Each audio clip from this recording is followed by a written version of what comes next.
只要是处子之身的丫鬟，每晚都要嘴含一根香蕉，光着脚丫子站在满是冰锥的地面一动不动。谁要是坚持不住，或是吃痛咬破了香蕉皮，就会被管家立刻拖出去杖毙致死。豆大的汗珠掺杂着泪水，很快就浸湿了我的衣襟，脚下又刺痛钻心，不断有姐妹崩溃哭喊着被拖走，只有我硬是把一根香蕉含到了天亮。我脱颖而出，成了那个被选中的人。当晚我就被送进了沈墨尘房中，只因顾婉宁不久前被诊出有孕，实在无心伺候沈墨尘，所以要从我们这些丫鬟中挑一个去暖床。几个月后，顾婉宁诞下一对龙凤胎，我也被诊出已有2个月的身孕，日子突然有了盼头。沈墨尘来找我时，我满心激动的准备告诉他这个好消息，岂料话还没说出口，就被沈墨尘身边的人绊在了水里。挣扎间，我看到了沈墨尘眼中的杀意。夫人待我一片真心，我怎么可能让一个丫鬟上位？那人的力道越来越大，最后将我溺死在水池里。后来二人恩爱依旧成为镜中一段佳话，可怜我和那个未出世的孩子枉死。再睁眼，我竟然重生到顾婉宁将我送给沈墨尘之前。这一次我定要改写命运。我知道萧锦策丧妻后一直未娶，决定找机会爬上他的床，摇身一变成嫡母。我要让他们心甘情愿地喊我一声小娘。没多久，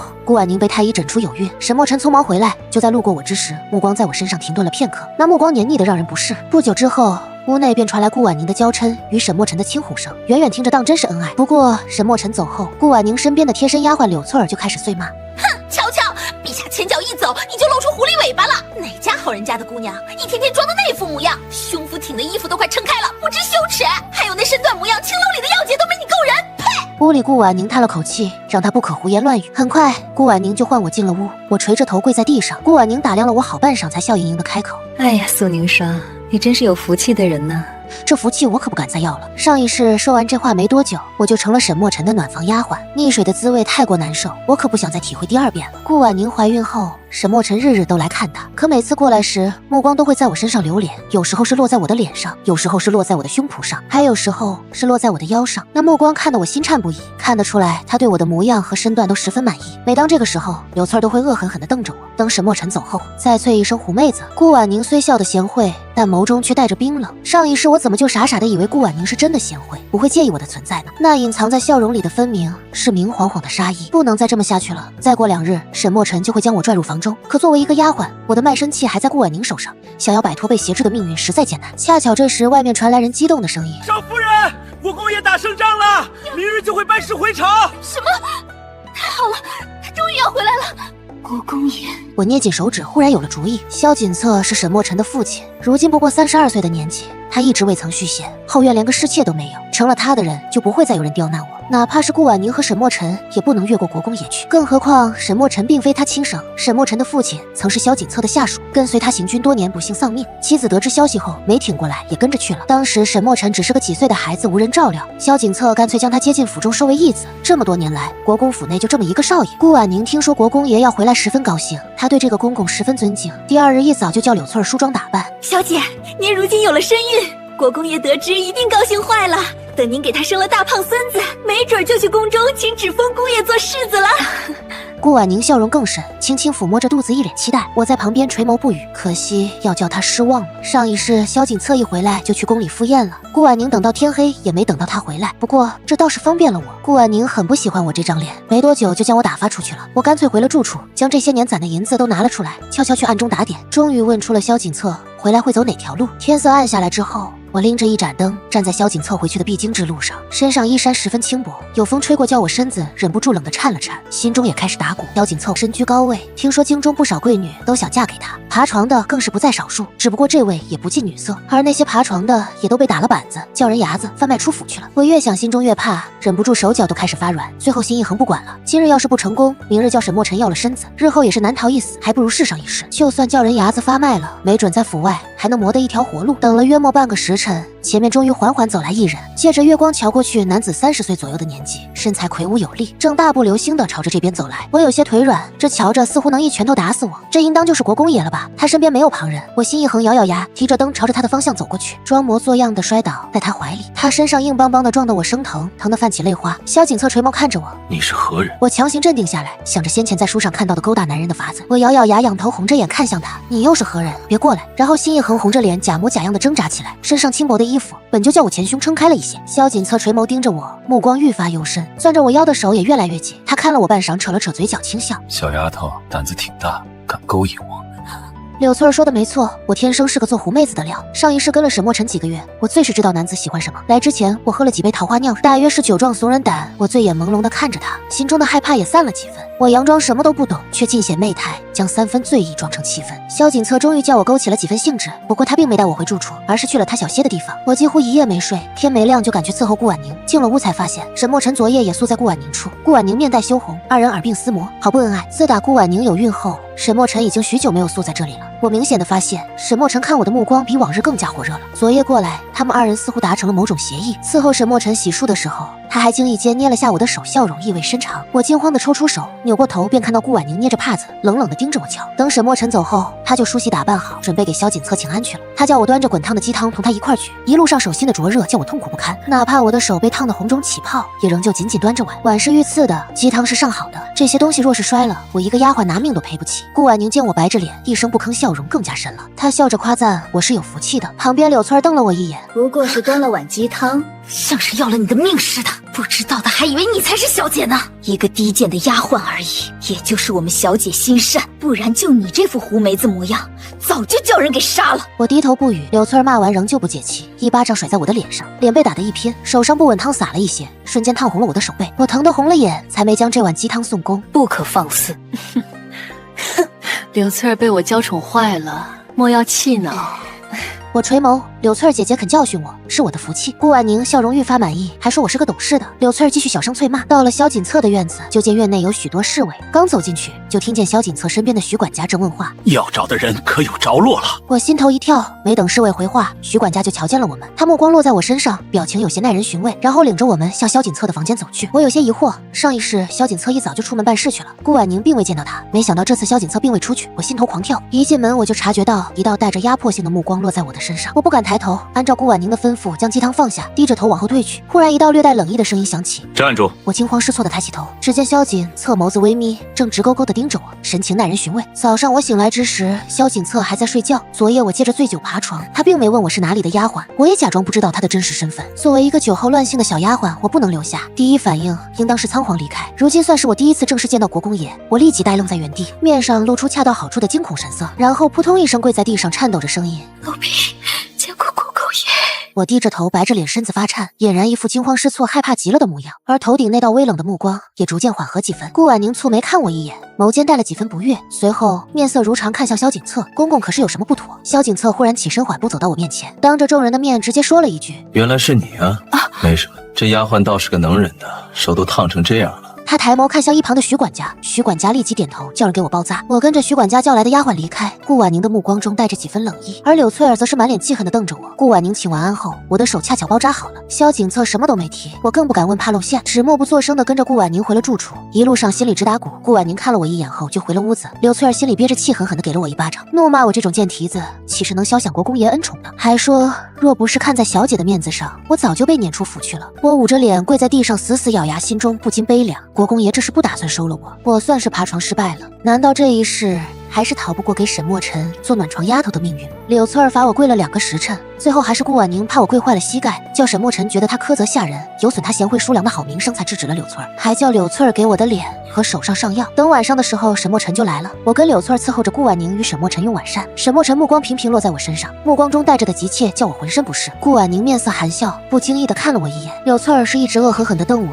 我更觉得如芒在背。终于2人用完了晚膳，沈墨尘含情脉脉地握着顾婉宁的手，温柔且爱怜。既如此，夫妇何求？顾婉宁柔弱地靠在沈墨尘怀中。夫君莫要取笑妾身了。看着那对夫妻虚伪至极的恩爱，我心中冰冷，第一次生出不甘的情绪。顾婉宁将我视作眼中钉肉中刺，恨不得除之而后快。沈墨尘觊觎我许久，用我满足需求后，却又觉得对不住夫人，妄想用我的消失粉饰太平，假装什么都没发生过。柳翠儿觉得我不知检点，勾引姑爷叫小姐伤了心，对我厌恶至极，极尽羞辱，随意打骂。可这一切，他们又有谁问过一句我愿不愿意？在他们眼中，我不过是个物件，任由他们摆布和交易。他们甚至都不曾跟我提起过这件事，就已经决定了我的生死和归宿，真可笑。他们恩爱温存了约莫1刻钟，沈墨尘就有些不耐烦了。他黏腻的眼神频繁朝着我看来，那目光之中的急色叫我心中一阵作呕。顾婉宁笑容依旧，我却看到她手中的帕子已经攥出了褶皱。她朝着沈墨尘温顺一笑，轻声说：“他如今身子不方便，便不留他在这休息了。他差人将隔壁偏房为沈墨尘收拾出来了。”沈墨尘面露喜色，握着顾婉宁的手一笑：“还是你最贴心了。”顾婉宁娇嗔地瞪了他他一眼，随后看向我，让我带沈墨尘去隔壁歇息。我领着沈墨尘朝着偏房而去，就在快到门口的时候，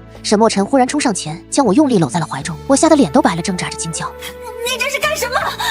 苏宁霜，你家小姐已然应允于我，今夜你便随我吧，莫要再挣扎了。沈墨尘将我摁在怀中，眼神直勾勾地盯着我，他的唇凑上来，温热的呼吸打在我脸上，叫我心中一阵绝望。我慌忙躲开，声音止不住的哽咽：“姑爷，你快放开我，我是小姐的丫鬟。”他制止住我的挣扎，将我打横抱起就往屋里走。我心中慌不择路，立马焦急地大喊：“我已经是国公爷的人了！”偏房与正房相隔不远，都在一个院子中，外头的吵闹，顾婉宁屋内自然是听得清的。她大抵是没有想到沈墨尘会如此激色，还没进屋就对我动手动脚，心中早已十分不快。再加上我这句话声音拔高了音量，直接叫他们听了个真真切切。很快，顾婉宁就领着柳翠儿走了出来，沈墨尘则是停下脚步。我赶紧跳下来，拢好衣服，走到旁边，一脸惊慌地看着他。沈墨尘的脸色难看至极，目光不悦地看向走出来的顾婉宁。顾婉宁大抵也没想到我会闹出这一出，她面上端庄的笑容几乎挂不住。她不喜欢我伺候沈墨尘，但更不满我拒绝她的安排。我闹这么一出，无疑是破坏了他在沈墨尘那完美无瑕的形象。顾婉宁整理好表情，蹙眉看向我：“你在胡言乱语！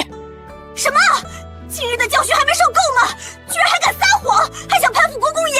见沈墨尘目露疑惑，柳翠儿就将我今日勾引国公爷被罚的事情说了。沈墨尘目光冷冷地看向我，顾婉宁攥着帕子的手缓缓松开。柳翠儿这话一出，在沈墨尘眼中这事就跟顾婉宁没了干系。顾婉宁还是那个温柔贤淑的妻子，而我则成了眼高手低妄想攀高枝的下贱丫鬟。甚至在他看来，我是瞧不上他这个非国公爷亲生的儿子，想爬国公爷的床，他怎么能不怒？沈墨尘并非国公爷亲生，国公爷又迟迟没有请封世子之位，沈墨尘心中不满已久，甚至对萧锦策这个父亲也早有怨怼。上一世我死之后，沈墨尘也还没坐上世子之位，他与顾婉宁对萧锦策愈发怨恨，甚至他们还暗中谋算着要了萧锦策的命，想等萧锦策死了，这国公府还不是要留给沈墨尘继承。如今沈墨尘听了柳翠儿的话，一巴掌用力甩在我脸上，我被打得嘴角出血，摔倒在地。他冷笑一声，扭头吩咐人将我绑了丢入房中。小厮们走上前想要将我绑起来，看着柳翠儿讥讽的表情，顾婉宁目光中的冰冷，我挣脱开小厮，跪在顾婉宁面前哭着磕头：“小姐求求您了，帮我向姑爷求求情吧！您深爱姑爷，不肯叫姑爷找其他女子，带我去国公爷那儿，不就是知道姑爷瞧上了我，所以借机将我送给国公爷吗？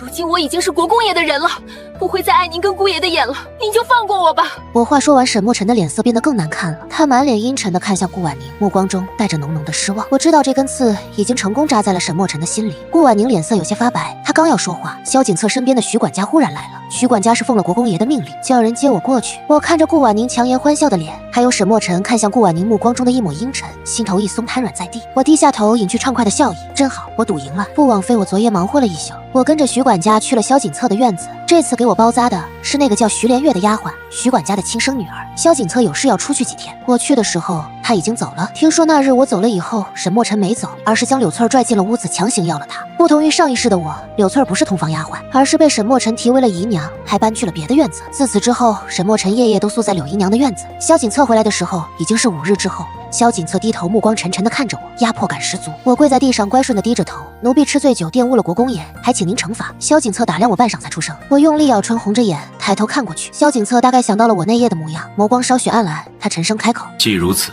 日后你就留在我院中吧。”就这样，我成了国公府里头唯一一个女人。他或许对我的魅力与身段模样感兴趣，但在他眼中，我算不得多重要，所以我还是个通房丫鬟。萧锦策在府中的日子并不多，约莫每月回来5日，每次回来我都会做好补汤与小食给他送去。我在府中无事可干，为了讨好萧锦策，我的厨艺日益见长。这日萧锦策回府，我去书房给他送汤。萧锦策瞧着我手中那碗甲鱼汤，目光耐人寻味。他看了我一眼，将汤一饮而尽，随后问我在府中可无聊。我摇摇头，装作一副满心满眼只有他的模样，双眼亮晶晶地说：“每日除了学做饭，便是计算着时日等国公爷回来，并不无聊。”当然，除了这些，我还看了许多本子，里头写着画着的都是如何讨男人欢心的法子。萧锦策挑眉大手将我的手握住，他的手上都是茧子，蹭得我的手有些疼。我垂眸，一副羞涩模样。萧锦策说：“我的厨艺的确有所见长。”我欣喜地抬头，奴婢早就听说您是个杀伐果断的大英雄，心中敬仰多年，如今能亲手伺候您熬汤，是奴婢几世修来的福分。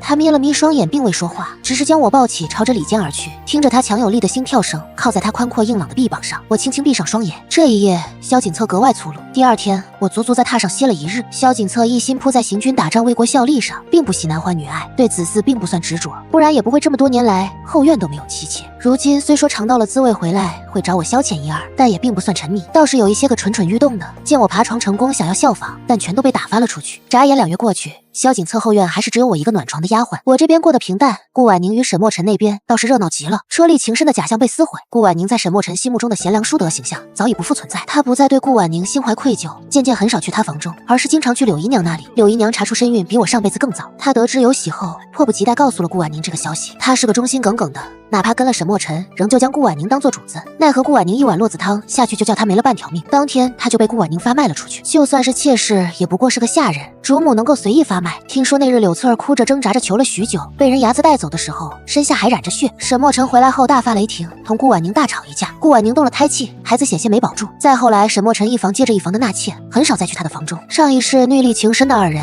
这一世竟隐隐有宠妾灭妻之事。2月后，我被诊出身孕。萧景策虽说不在意子嗣，但听了这个消息，还是将我提为了姨娘，还赏了我不少的东西。这消息传出去，最先坐不住的是顾婉宁和沈墨尘。我这一胎生下来，沈墨尘就将不再是国公府唯一的孩子。想想也是，我生的若是小姐还好，若是公子，哪怕他是个庶子，也到底是萧景策的亲生孩子。而沈墨尘这个非亲生的少爷，前途就更加悬了。听说沈墨尘当夜就去了顾婉宁的房里，两人发生争吵，沈墨尘狠狠给了他2巴掌。顾婉宁又动了胎气，喝了好几日汤药，才稍稍养好了身子。她身子一好，就来求见我了。几个月不见，顾婉宁瞧着瘦了很多，肚子显得格外大，她脸上仍旧带着虚伪的笑，可那苍白的脸色敷了几层粉都遮盖不住。他笑盈盈说，一早就知道我是有福气的。我也是笑着回答，还说若不是他带我去见过公爷，我也不会有今天。顾婉宁的脸色有一瞬间的僵硬，她只笑着与我寒暄几句，就叫丫鬟为我送上了补药与首饰。说话间，她的目光一直落在我的肚子上，似是疑惑又似是阴狠。等她走后，我就叫徐连月将这些通通都丢了。我来国公爷院中的时候，他送了我一只价值不菲的镯子，那镯子通体碧玉，用麝香与藏红花在水中泡了足足2个月。那镯子不仅能叫人怀不了孕，还能叫怀孕的流产。那本是准备等我伺候沈墨尘的时候赏给我的，上一世我也戴了，直到后来这镯子不小心摔了，我才能怀上孩子。这一世我来国公爷院子的第一件事就是将这东西丢了，想来那些首饰也都是同样被麝香泡过的。我的肚子月份逐渐大了，5个月的时候，顾婉宁即将临盆，沈墨尘又纳了一房妾，那房妾室是从青楼带回来的，不懂什么规矩，他仗着得宠故意去挑衅顾婉宁，结果冲撞了她，导致她早产。顾婉宁在产房中痛苦地喊了1天1夜，最后生下一个女儿沈清源，还有一个已经没命的男婴。她受不住刺激，当即晕了过去，而她也伤了身子，大多时间都卧病在床。沈墨尘对她更加不喜，不再去她的房中。过了5、6个月的时候，太医对萧景策说，这瞧着是个男胎。萧景策大喜，他虽说对子嗣并不执着，但也想培养个能行军打仗的儿郎。可惜沈墨尘小时被生父的死刺激，坚决不肯习武。萧景策也不好勉强，闲暇之时他也会拉着我的手笑着说，若是男孩，让我日后不要太过娇惯他，是要领着他去行军打仗的。我依靠在他怀中点点头，一脸崇拜地看着他，若是他日后能做一个像国公爷一样的大英雄，我也不白来这一世。他搂着我，笑声更加爽朗。渐渐的，他笑声止住，叹息一声，他说无论我生的是男是女，正国公世子之位，他都不会去宫中请旨的。这个位置太高了，到他这里就让他结束，因为再有其他人做，不一定有命去享这个福了。我怔了一下，难怪上一世他迟迟都不肯给沈墨尘请旨。我乖顺的点点头，说都听他的。他看着我的肚子说，他会竭尽所能教他，日后他能走到哪一步，就看他自己的造化了，其余的别想沾他这个当爹的光了。我点头摸着自己的肚子，能成为国公爷的孩子已经是他的福气。我接受了孩子不能成为世子的事实，但有人不能接受。沈墨尘听说我怀的是个男胎，第2天就找到了萧景策。我当时正给萧景策做了补汤，端着来到书房门口，便听见里面传来争吵声。父亲，你不肯让我做世子，不就是想给你的亲生儿子留着吗？当初若不是我父亲，你早就死了。你不知感恩，简直自私自利！给我闭嘴！一道巴掌声响起，沈墨尘从里面怒气冲冲地走出来，脸上红肿，身后是面沉如水、眼神失望的萧景策。沈墨尘一出门就见到了站在院子里的我，他心中恨意更深。苏宁霜，你这个被主的贱人！当初若是你跟了我，也不会有这么多事端。你想让你的儿子做世子，做梦去吧！说着说着，他发了疯似的朝着我冲过来，想要将我撞倒。我慌张的后退，求救的目光看向萧景策。沈墨尘并未得逞，萧景策是习武之人，很快就将我护在怀中，将他一脚踹开。沈墨尘趴在地上，被侍卫摁住，愤怒的挣扎，他眼中带着浓浓的恨意，死死地盯着我跟萧景策。萧景策面色铁青，神情更加失望，摇头吩咐将大公子带下去，严加看管，没有我的允许，不准放出来。沈墨尘狼狈挣扎着，却仍旧被侍卫压了下去。我看着他如今的模样，不禁想起上一世的自己，他也是这般气定神闲地瞧着我，看着我被摁在水中不断挣扎的狼狈模样，不料如今却大相径庭。几个月后，我生了个男孩，萧景策给他起名叫萧景安。我想他似乎并不像传说中那般不想要子嗣，他对这个孩子大抵是喜爱的。萧景安生的并不像萧景策那般五大三粗，眉眼间竟没半分他的影子，而是与我一个模子刻出来的一般。虽是男孩，却容貌秀丽。我时常失神地看着这个孩子，上一世那个孩子应当也是长这样的吧？这孩子虽说长得像我，性格却与萧景策十分相似，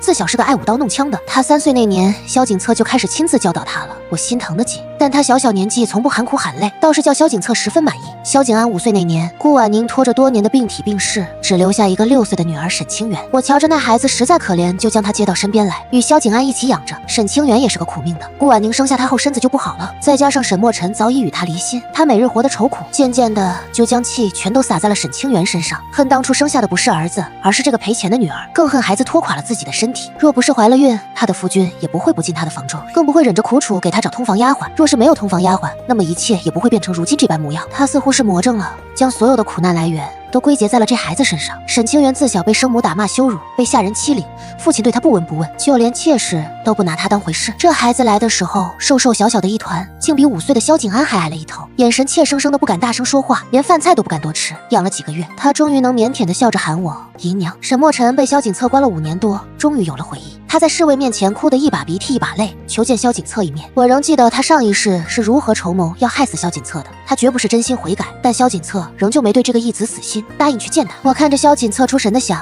这么多年来，我在萧景策心中的地位到底有多少呢？或许还需要再下一剂猛药。沈墨尘瞧着瘦了许多，他脸色苍白，跪在地上抱着萧景策的腿，哭得一把鼻涕一把泪，说自己知道错了，求萧景策原谅他。萧景策叹了一口气，到底是心软了。他将沈墨尘解了禁足，然后叫人摆了宴席与他吃酒谈心。酒过3巡，萧景策已然有了几分醉意。忽然有刺客冲进来，手中持剑直冲萧景策面门。我惊慌扑过去，腹部中箭，软软倒在萧景策怀中。我察觉他抱着我的手臂微微发颤，目光中竟带着几分慌张。我苦中作乐地想，这下老东西总算是对我有些情谊了吧？脑袋昏昏沉沉，力气一点一点散去。若是我熬不过去，那就是我的命数了。只希望看在我为他而死的份上，好好对待萧景安。我命大，昏睡了3日就醒了过来。等我醒来之时，睁开眼看到的就是守在床榻边胡子拉碴的萧景策。3日没有洗漱，他瞧着像个山上的草莽，更显凶神恶煞。他见我醒了，紧紧握住了我的手。苏凝霜，凝霜，我萧景策发誓，绝不辜负你这份情谊。情谊不情谊的全靠我装得好。不过有他这句话，也不枉我俯首作低这么多年。刺客已经查出来了，是沈墨尘找的人，为的就是要了萧景策的命。如今萧景安才5岁，萧景策一死，这偌大的国公府做主的就只剩他了。到时候我跟萧景安孤儿寡母，还不是任由他错目？父子一场，萧景策最终还是没亲自下手。沈墨尘被官府抓了去，谋害国公爷这罪名是死罪，秋后问斩。自打这件事情后，萧景策对我好了许多，大概是真正将我放在了心里。我们就像是一对寻常夫妻一般，同吃同住，共同教育孩子。不过他还是没有将我扶正，我做了一辈子的姨娘。这年萧景策48岁，他拼死一搏，终于击退敌军，自己也受了重伤。军医说伤及肺腑，恐怕治不好了。他拼着一口气从边疆回了京城，见到我之时，这糟老头子躺在床榻之上，脸色惨白，只剩下一口气在了。他低声叫我，我应了一声，跪在床榻边上，紧紧握住他的手。他的眼睛已经浑浊了，他告诉我他已经请旨，叫皇上将镇国公之位收回了。我忽然眼睛有些发热，哽咽着应了一声，说知道了。他叹息一声，说他这一生是不能有嫡子的，他觉得对不住我，爱他这么多年，到头来还是叫我做个妾，装了半辈子深情，叫我有了儿子，还做了国公爷唯一的姨娘，我是不亏的。我摇摇头，红着眼睛说，能给国公爷做妾是我的福气。如今我32岁，这一年我成了美艳寡妇，终于不再过小心翼翼哄人的日子。皇帝看在萧景策有功的份上，虽说收回了镇国公之位，但仍旧给我封了个朗太君，给萧景安指了一位不受宠的公主做驸马，一生不可入朝为官。他父亲教给他那一身的本领大抵是用不到了，不过那小公主生的模样好，性子也好，萧景安十分欢喜。再加上他没他父亲那般志向远大，对这门亲事十分满意。等成亲后，就整日带着小公主出门，二人扬言要做一对浪迹江湖的大侠。当然大侠也要吃喝，时不时还写信回来跟我讨要银子。沈清源已经嫁人生子，见我一人在府中无聊，经常带着孩子回来看我。32岁的年纪，我已经成了曾祖母，年纪轻轻的就一把年纪了，后半辈子过得实在是舒心。我一不小心就活到了80岁。最近我染了风寒，总是昏昏欲睡，往往一睡就是2、3日，一闭眼就经常梦到国公爷。他总是朝着我吹胡子瞪眼，说他已经等了我40多年了，还骂我是个骗子，口口声声说爱他，结果这么多年都不去找他。我百口莫辩，心虚不已，我的确是骗他的。这次睡得久了些，睁开双眼就看到了一屋子的人，全都眼圈红红的看着我。沈清源已经是个中年妇人，抱着孙子坐在旁边。萧景安跟小公主早就不再过浪迹天涯的日子，他们的儿子都已经25岁了。那孩子长得很像是他的祖父，5大3粗虎背熊腰的。这孩子父母不负责，他一出生，两人就丢下他浪迹天涯去了。他算是我带大的，这会儿5大3粗的儿郎握着我的手，哭得眼睛都肿了。我笑了笑，你生得像你祖父，可性子不像，你祖父可没这么哭过。他红着眼拉着我的手，絮絮叨叨地说，他想跟祖父一样当个大英雄。如今边疆战乱，皇帝无人可用，他这一身本领不能浪费，准备去边疆打仗了。我点点头，嘱咐他切记不可功高盖主，等打完了仗，就跟你父母去浪迹天涯，封赏别全都拒了，多少要一些，日后浪迹天涯可费钱了。他用力点头，我又有些困了，恍惚间闭上双眼，这次可能真的要去找那个糟老头子了。